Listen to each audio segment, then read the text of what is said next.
পাহাড়ি ভগবানের যে ধাম বৃন্দাবন আমরা বলি ব্রজধাম 84 ক্রোশ। সেই 84 ক্রোশের এই স্থানটি হলো, আমরা এগুলি কামার মধ্যে পড়ে, কাম্যবনের মধ্যেই পড়ে এই স্থান। এটি হচ্ছে চরণ পাহাড়ি। যে দ্বাদশ বন আছে সেই দ্বাদশ বন, তার সঙ্গে উপবন আছে অনেক। সেই দ্বাদশ বনের একটি বন হলো কাম্যবন। সেই কাম্যবনে আমরা এখন এসে উপস্থিত। এখানে বহুবিধ লীলা ভগবানের আছে, যে কথা গুরু বৈষ্ণবের শ্রীমুখে শ্রবণ করেছিলাম যে এইখানে এই পাহাড়ের ওপর কেন ভগবানের চরণ চিহ্ন হয়েছে, এটা প্রশ্ন আসতে পারে, বা আমরা করেছিলাম গুরুদেবকে বা বৈষ্ণববৃন্দকে। তার উত্তরে বললেন যে এখানে একটা কুণ্ড আছে, লুকলুকি কুণ্ড, নিচে নিচে আছে লুকলুকি কুণ্ড। সেই লুকলুকি কুণ্ডতে লুকালুকি খেলা আমরা দেখেছি। যারা ছোটবেলায় যারা পুকুরে স্নান করতে গিয়েছে বাচ্চারা, তারা কি করছে, কে কতক্ষণ ডুবে থাকতে পারে, একটা খেলা, ঠিক তো?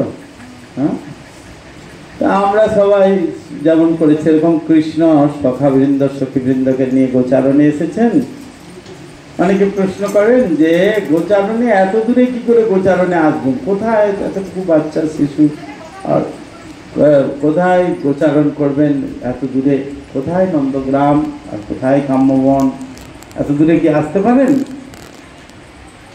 ভগবান এই ব্রজধাম বা ধাম, নবদ্বীপ ধাম, ধামটি একটি পদ্মফুলের সঙ্গে তুলনা করেছেন গুরু বৈষ্ণবগণ। পদ্মফুল যেমন দিনে কি হয়, বিকশিত হয়, সূর্য উদয় হলে বিকশিত হয়ে যায়, আর সূর্য অস্ত গেলে কি হয়, আবার বন্ধ হয়ে যায়। ঠিক সেরকম ধাম যখন ভগবানের যখন ইচ্ছা হয় যে ওই স্থানে আমি যাব, সেই স্থানটি ভগবানের কাছে চলে আসে, আর কিছু না। সেই স্থানটি ভগবানের কাছে চলে আসে সেবা করার জন্য।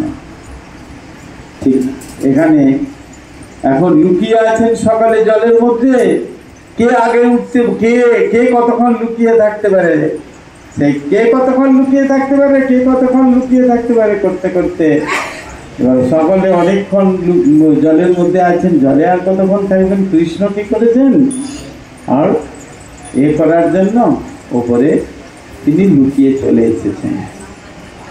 এবার একে একে উঠছে, উঠতে উঠতে উঠতে উঠতে সকালে উঠে দেখছে কৃষ্ণ নেই, সকলে খুঁজছে, একেবারে অনেক খোঁজাখুঁজি করছে, কৃষ্ণ নেই, কৃষ্ণ নেই, কৃষ্ণ নেই। আরে কৃষ্ণ ছাড়া তো সব অন্ধকার, কৃষ্ণ না থাকলে তো সবই অন্ধকার, তাহলে কি হবে? কৃষ্ণ নেই, কৃষ্ণকে খুঁজে পাচ্ছে না। ভীষণ কান্নাকাটি করছে। কান্নাকাটি করতে করতে তারা বললেন যে, তারা চিন্তা করলেন যে কৃষ্ণকে যখন পাওয়া যাচ্ছে না, আমরা গিয়ে কি জবাব দেবো যশোদামাকে?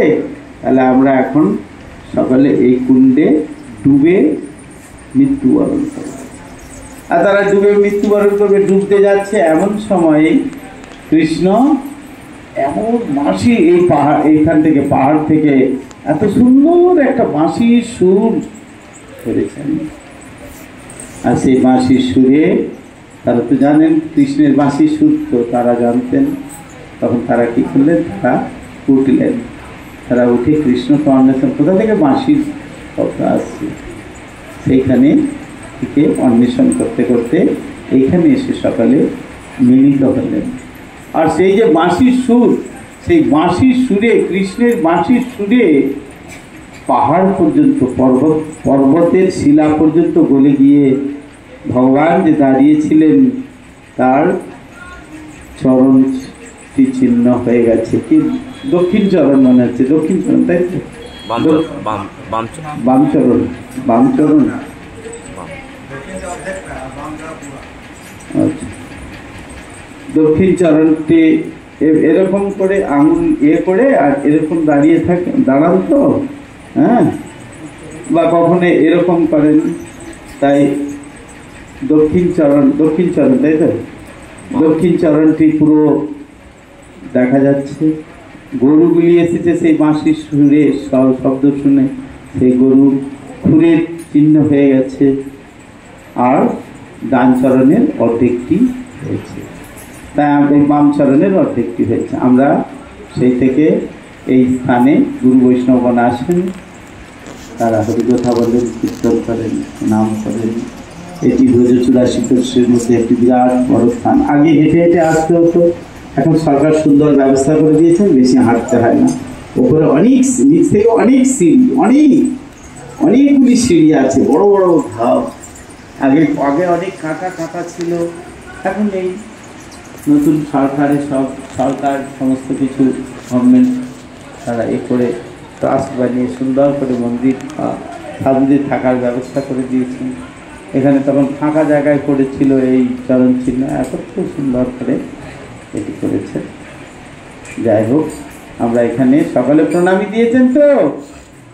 আচ্ছা, ঠিক আছে। এবার পরিক্রমা রাস্তা আছে কিনা দেখা যাক। পরিক্রমা রাস্তা আছে, পরিক্রমা রাস্তা করে যাবো।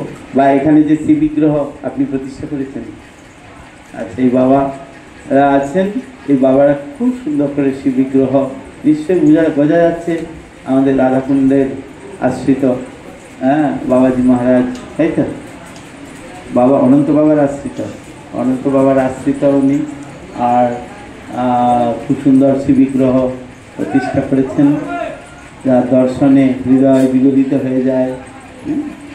তাই আমরা দর্শন করে আমরা এখন আস্তে আস্তে পরিক্রমা করে আবার আমরা অন্যত্র ভোজনথালির দিকে আমরা ভোজনথালি না কোথায় যাবে, যাই হোক এখন যেখানে যাবে বলো লুকলুকি কুণ্ড কি।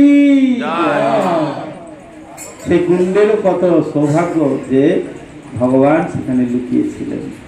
আর এই পর্বতের কত সৌভাগ্য যে ভগবানের চরণ তার মধ্যে পড়ে গলে গিয়েছে, সেই চিহ্ন সেই কতদিন আগে, 5200 কত বছর আগে সেই সমস্ত লীলা হয়েছে। আমাদের কত সৌভাগ্য যারা আমরা গুরু বৈষ্ণবের সান্নিধ্যে আসতে পেরেছি, আমরা দর্শন করতে পারছি। পাড়ায় অনেক কোটি কোটি টাকার মালিক আছে, সবাইকে আসতে পারে, দর্শন করতে পারে। যা সাধুসঙ্গ হয় প্রকৃত বা হ্যাঁ, তাহলে তার কপালটা চেঞ্জ হয়ে যায়। হ্যাঁ, কপালটা চেঞ্জ হয়ে যায়। কি চেঞ্জ হয়ে যায়? সংসার তাকে বিরক্ত বোধ করে, সংসার তাকে চায় না, কিন্তু ভগবান তাকে চায়। তার সংসার তো জড় সংসার, সংসার যদি না চায় তাহলে কেন এসে যায় না? যদি ভগবান চান সেটাই অনেক বড় ব্যাপার। বলে এখানে ভোলে বাবা আছেন, আমরা একটু প্রণাম করে, আর এখানে আমরা এখান থেকে সকালে পরিক্রমা করে আবার অন্যত্র দর্শনে। এই যে দর্শন হচ্ছে, এই দর্শনটিও গুরু বৈষ্ণব করছেন, আমাদের চক্ষু দিয়ে গুরু বৈষ্ণব দর্শন করছেন। হরে কৃষ্ণ।